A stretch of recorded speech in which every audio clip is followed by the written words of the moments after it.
What's up, YouTube? It's Corey from the OverLook, and we go over the books you may have overlooked. We had a poll recently to pick the new series, and the 3 top picks were Winter Soldier, Avengers Children Crusade, and DC's Identity Crisis. The latter won't start until Batman finishes up in 2 issues, but there is more news. We start Superior Carnage this week. Like I said before on other videos, 2 of our other series are wrapping up soon as well, so to make sure you don't get overlooked, write a comment down below on what series you want us to do next. Okay, enough talking, let's get started. It is storming outside in Chicago, Illinois. The heavy rain floods the city street and chases anyone who would be outside indoors in search of some warm comfort.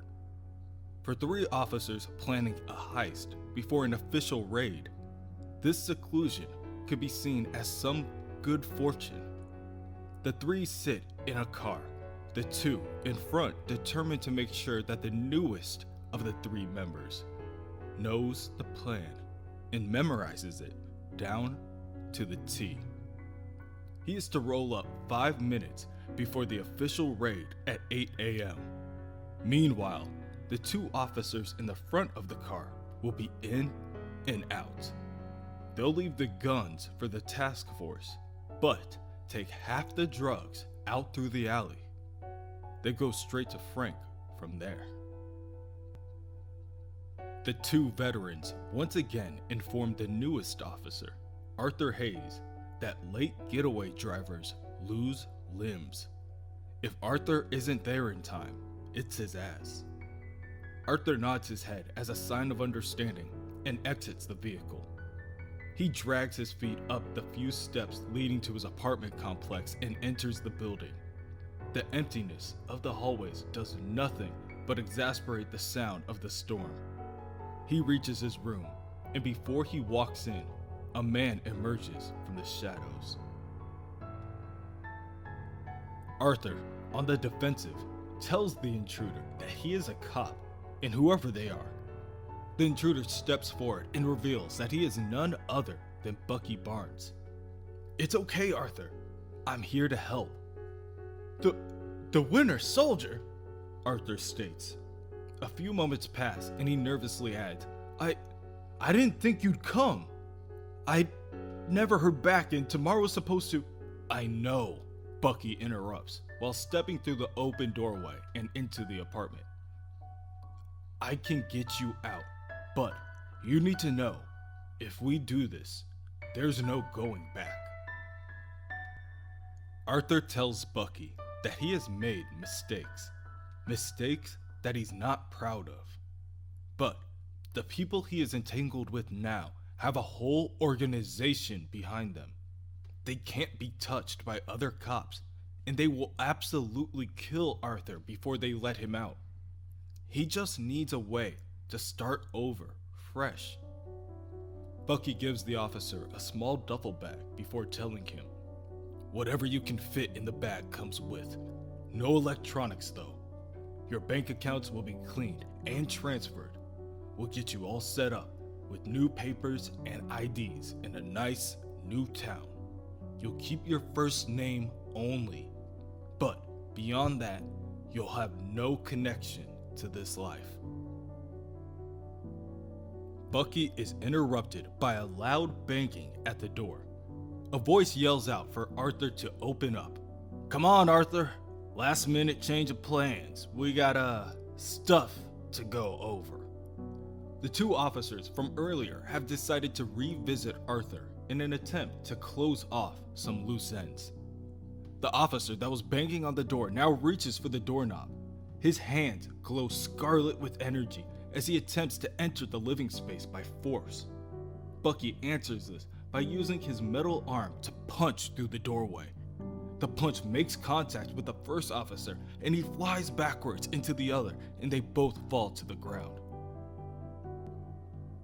Bucky breaks down the doorway, and Arthur sprints out. He tells Arthur to keep moving before he is interrupted by the officer with the glowing hands. "So you got some protection now, huh? Some tough guy muscle."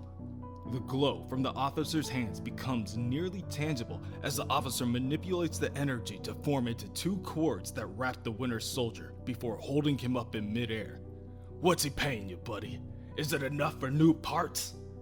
"Nope," Bucky responds. "Guess I'm gonna have to borrow some of yours." Bucky reaches down and steals the officer's pistol and fires it off just inches away from the officer's ear. The officer falls to the ground and yells in pain as his eardrum bursts. Immediately following this event is the rumble of the earth beneath their feet as a squad of other officers make their way down the hall in preparation for the raid. Bucky asks Arthur if these police are good cops or bad cops. And of course, Arthur's answer is that they are bad. With no other options, Bucky grabs Arthur and jumps through a nearby window. On the way down, he grabs onto a nearby drainage pipe and it slows their descent just enough for them to land on their feet. From there, it is only a short walk to Bucky's motorcycle, and the two are on their way. As you know, we all build narratives. We tell ourselves stories about who we are and who, one day, we're going to be. Most of the time, things don't work out that way. Sometimes, they go really wrong. James Buchanan Barnes was made into a weapon, turned against his country and the people he cared about most. He lost decades. He committed atrocities. And then, a miracle happened. Somehow, against all odds, he was saved. Unfortunately, most people don't get that kind of second chance. What? You mean not everyone gets to be Captain America? Are you sure? We've had at least 6 of them, Tony Stark says as he works on Bucky's arm inside a small garage in Shelbyville, Indiana. Yeah, funny guy. You're the one who said you don't get why I'm doing this. Helping others find the redemption you were lucky enough to find makes sense to me. What I don't get is why you have to do it here. Tony swats a nearby mosquito that landed on his neck. I literally have bites on bites. A woman walks into the garage and hands Tony a drink. What's the matter, Tony? City boy feeling out of his element? Tony looks up and gives a head nod, signaling his thanks to the woman, Agent Carter, and says, All I feel is humidity. Wait, I thought you were working for Ross now, Carter. Sharon's a time management wizard, Bucky scoffs. More like embracing the power nap, Sharon says jokingly. But seriously, you know, Tony, all 3 of us have been able to start over, at one point or another. The circumstances may have been different, but there's one thing that's the same. None of us did it on our own. Bucky smirks and tells Tony that they are still working out all the kinks, but the relocation program is a work in progress. What really matters is a place to lie low while they do, which is why they chose the Midwest. Lying low and starting new is easier said than done when every moment you close your eyes, you don't see some kind of twisted horror from your past. Every time, it's something different, something repressed, something as small as him being stuck in his cryostasis. He would wake up and once again smell the air of the darkened room filled with machinery. But this time, there's something different. A man, in a doctor's coat just like the others, and speaking perfect Russian, reaches out a hand to the Winter Soldier and tells him that he is going to get Bucky out of there. Back home, to America. And in his delusion, Bucky tells the man no. And he reaches out his metal arm and grabs the doctor by the neck. The look in the man's eyes as his life slips away is burned into Bucky's memory, and it will never go away. Bucky wakes up from his meditation by a knocking at his door. Stark had to bail, but he said to let him know if there's anything else he can do to help, like sending funds if we need. Oh, sorry. It's okay. I just finished, Bucky says while standing up from his yoga mat. So, the meditation stuff is working? It's intense. There's a memory I've been on the edges of, although, to be honest, I'm not really sure how much is still missing. Well, none of us can remember everything. Bucky walks over to his desk, picks up a pencil, and starts scribbling down in his dream journal. Not with that attitude. Sorry, want to make sure I get this down while it's still fresh. Bucky gets a call from a relocatee out in Wisconsin. Apparently, there's been some trouble. The man in question, Terry, is an ex-Hydra member, and even though it's only been a week, the guy hasn't checked in. Bucky knows that starting over in a new place takes some getting used to, but something tells him that he better go check on Terry in person, just to make sure. Fingers crossed, it's nothing serious. Later that night, Bucky finds Terry in a small bar within the town. I hate it, Terry tells Bucky, already past the point of inebriation. I hate everything about it. This town. God, it's so quiet. All the time. How does anyone live like this? Come on, Terry. Starting over is a process. You knew this was going to take some time. The bartender walks over and asks the two men if they would like to order anything.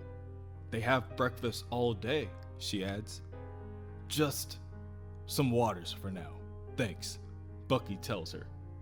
Once the bartender is out of earshot, Terry bursts into tears. I can never remember my new last name. I still don't know anybody. My job, if you can call it that, is a joke. Who wants to bag groceries?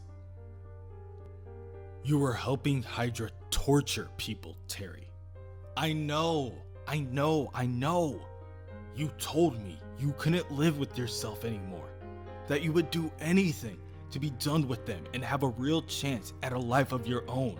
Remember? Terry defensively says, but I miss people, you know? Me and Amy, we were doing pretty good.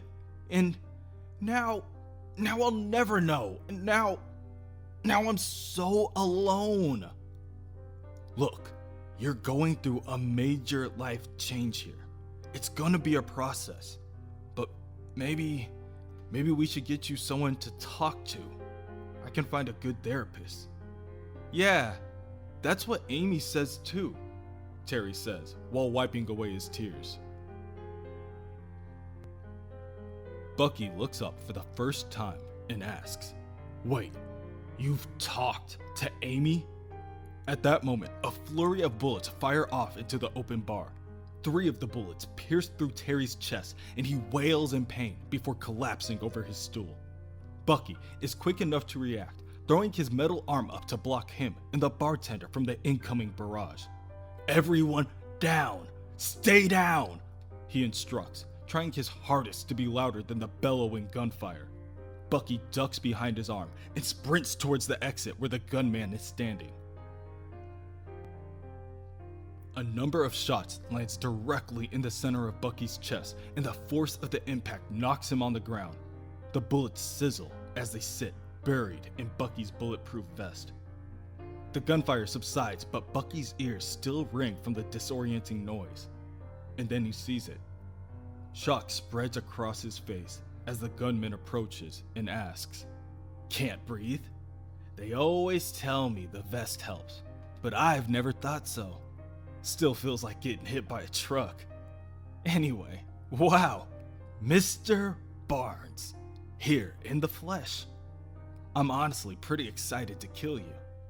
I'm a big fan.